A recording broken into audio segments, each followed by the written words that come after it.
What is up, everybody? Welcome to another edition of Billy the Kid's No Bullshit Toy Reviews.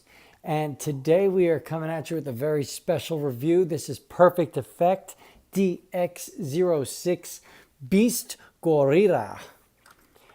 Holy shit, this guy's big. Very, very big, very cool. Masterpiece stylized Optimal Optimus.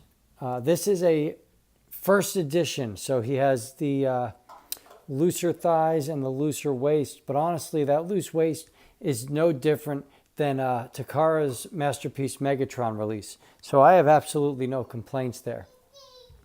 Real quick, let me show you the box. Move him out of the way.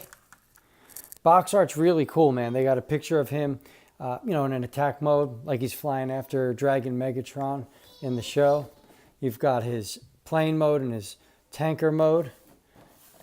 Really incredible hand-drawn art. This is beautiful. I would actually buy a poster of that if they made it. And then you get his Gorilla mode. So let's get into the review on this guy because personally I'm excited. I am really excited. He's got one hell of a wingspan as well. Let's see if we can get that in frame. I mean, it's honestly wider than my whole upper torso. Not that I'm a huge guy, but still. So he is a little bit stylized. He does not look like the original toy, the Optimal Optimus toy. They took some creative liberties, but honestly, I feel like they are for the better. This is in every way, shape, or form superior to the original figure. As well, it's superior to the new Power of the Primes Optimal Optimus. This thing is a fucking gem. Really cool. If you flip this open, you can see Optimus Primal Spark, which I think is a great feature. Again, Beast Wars, they didn't have the Matrix as a shell itself. It was contained within the spark of certain primes. And Optimus Primal was not a prime. He was a primal. So when he held Optimus Prime Spark, his transmetal form was turned into this badass Optimus Prime-esque Beast Gorira. So let's get into this figure. Let me get him into a static pose for you guys. And we will get going on what has quickly become one of my favorite figures. Perfect Effect really did knock it out of the park. There is a locking mechanism here in the back, and that is for the waist.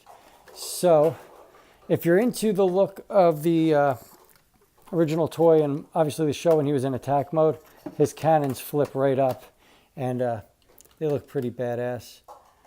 They're definitely imposing, but you can store them in the back so you can get a nice plain look.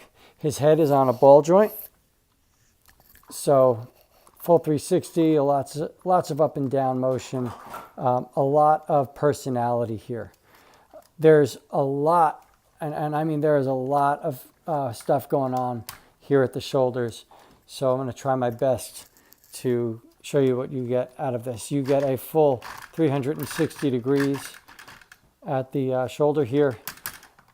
You get so much, but you can extend it out. So you can get some really, really, really dynamic ranges here. You can also get the butterfly effect at the shoulder. So they really gave you plenty of options in terms of posing at the shoulder. Move this wing. The elbow is on a single hinge, but it goes quite a bit. So you get a lot of posing at the elbow. That's great. The fingers themselves on this figure, they're all individually posable. So very nice job there. Nothing at the wrist, just a full rotation, but that's okay. I'm cool with that. The waist, you get a full 360 degrees range of motion. Again, it doesn't have any soft ratchet or anything, which it really would have benefited from, but you can lock it into place, which I'm going to do for this review. Again, it is no way, shape, or form looser than Takara's Masterpiece Megatron offering. So there's really no room to complain in regards to the loose waist. This is a little thin. That's the only scary part. They're on a ball joint. So, but no breakage. Paint is top notch, man. The paint is killer. Thigh swivels. Okay, you get a thigh swivel here. You get a full Van Damme at the hips. Kicks up this far, kicks back only so far due to the backpack. But let's move those guns up, and he kicks back even further. Try to get this big fucking thing out of the way. Okay. Knees, you get pretty good range. For this figure, you really don't need a lot of range at the knees because you want him to have a nice sturdy base. Excellent motions at the foot. Die-cast metal in there, but plenty to move around at the foot. And due to the transformation, if you flip these wings back, you can rotate those feet any way you want. So you can get some pretty killer poses. They did add a little bit of extra weaponry here with him. Now this opens up and you get some missile storage pods. But the bot mode on this figure is absolutely stunning. I'd recommend him just for the bot mode alone. But I'm going to get into his beast mode next. Okay, here we have what I think is his beast mode. I don't know because it's fucking hard. It is not an easy transformation. I'll give them props. They made him look a hell of a lot cooler than he did on the show. And he looks a hell of a lot cooler than the toy did. But it doesn't hold the candle to the robot mode. Head's articulated, mouth opens and closes. Same articulation basically in bot mode and monkey mode or Gorira mode. Looks cool. All right, now you have Beast Gorira in his assault vehicle mode, assault tank mode. Just like the original, it's Optimus laying on his stomach, a few pieces moved around, and yeah, Beast Wars wasn't really known for its vehicle modes, so I'm not going to knock them for this attempt. It's imposing, it rolls, so it sets out to do what it's supposed to do. I'm never going to display him this way, but there he is. All right, so here you have his flight mode. I transformed it differently than the instructions. The instructions had it where they altered his hands to go in the back and kind of connect to the wing. It makes it a little more aerodynamic, but it's not show accurate. I grew up on the cartoon. I loved the cartoon.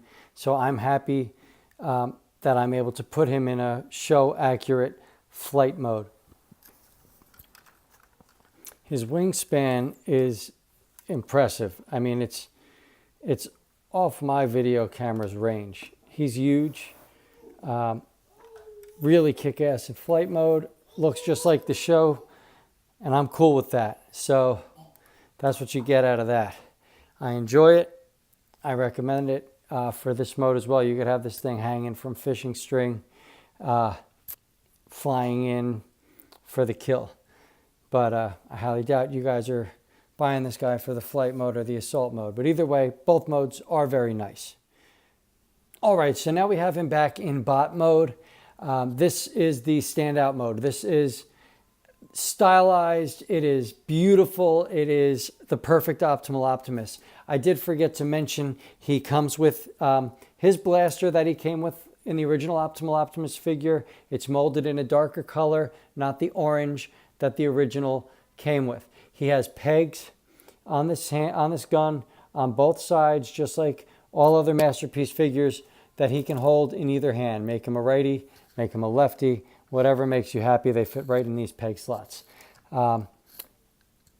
Before I finish up, I have to give Perfect Effect a shout out. This head sculpt is incredible. This is Takara and Hasbro quality head sculpt here. This thing is incredible.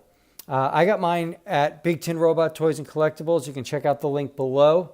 I use them for all of my Transformers needs as well as other action figures. I've gotten plenty of SH Figure Arts and Monster Arts figures through them, Marvel Legends, G.I. Joes. Check them out down below. Maybe they have something you're looking for, but I definitely recommend this figure. Perfect Effect knocked it out of the park here. This is a quality figure, and you should definitely pick one up. Thanks, guys. As always, give me a like and subscribe, and I will catch you soon.